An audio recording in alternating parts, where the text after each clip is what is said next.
दुनिया की हर माँ अपने औलाद से बेहद मोहब्बत करती है।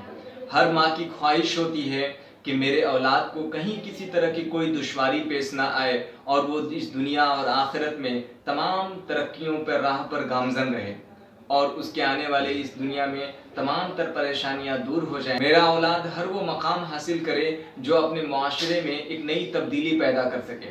नाज़रीन अस्सलाम वालेकुम, आदाब। मैं आपका दोस्त यार मोहम्मद अंसारी और आप देख रहे हैं अंसारी सर ऑनलाइन क्लासेस। आज की इस सबक में हम आपके दरमियान लेके आ चुके हैं 8वीं जमात की उर्दू किताब फरोज़ा का सबक 17, जिसका उन्वान है माँ का ख्वाब। दरअसल ये एक नज़्म है जो अल्लामा मोहम्मद इकबाल की लिखी हुई नज़्म है और इस नज़्म के हवाले से डॉक्टर अल्लामा मोहम्मद इकबाल फरमाते हैं कि एक माँ जो अपने मरे हुए बेटे को ख्वाब में एक दिन देखती है तो वो बड़ी ही हैरान और पेचीदगी में मुब्तला हो जाती है। वो देखती है कि मेरा जो बेटा है जो मुझसे रुखसत हो चुका है, जो इस दारफानी से कूच कर गया है, वो एक लड़कों की जमात में जा रहा है।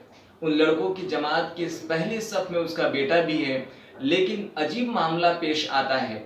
वो आवाज़ लगाती है, उसको अपनी बातें याद दिलाती है कि मैं तुमसे कितनी बेहद मोहब्बत किया करती थी और तुम भी मेरे लिए कितने अजीज तर हो। इन तमाम बातों के बावजूद भी वो लड़का बड़े ही सहल अंदाज में बड़े धीरे धीरे चलते हुए आगे की तरफ बढ़ रहा है।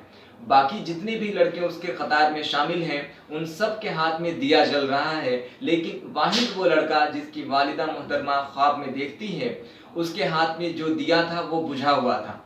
जब माँ उसके करीब जाती है और उसका सबब जानना चाहती है तब वो लड़का कहता है कि माँ, मैं जब इस दारफानी से कूच कर गया, तेरे यहाँ से रुखसत हो पाया, तो इस परेशानी और पेचीदगी में मैं भी मुब्तला रहा। मैं भी तुम्हारी तरह तुम्हारे लिए बहुत ही गम में हूँ, निढाल हूँ और मेरे आँखों से जो आंसू बह रहे हैं उन्हीं आंसुओं का सबब है कि मेरे हाथ में रखा हुआ चिराग बुझ चुका है। तुम क्या समझते हो कि सिर्फ तुम ही मेरे लिए चाहती हो? मैं भी तुम्हारी मैं भी तुम्हारी गम में निढाल हूँ। मुझे भी ये तमाम तर चीज़ें याद आती हैं कि किस तरीके से एक माँ अपने औलाद के लिए बहुत ही बेहद बेकरारी के साथ उसकी इज्जत व खातिर मदामत करती है। तो ये बहुत ही बेहतरीन नज़्म आपके समातों के हवाले होगी। इसके अलावा इस सबक में और भी जो भी सवाल व जवाब है उसके हवाले से भी आपको वाज़ह कराएंगे।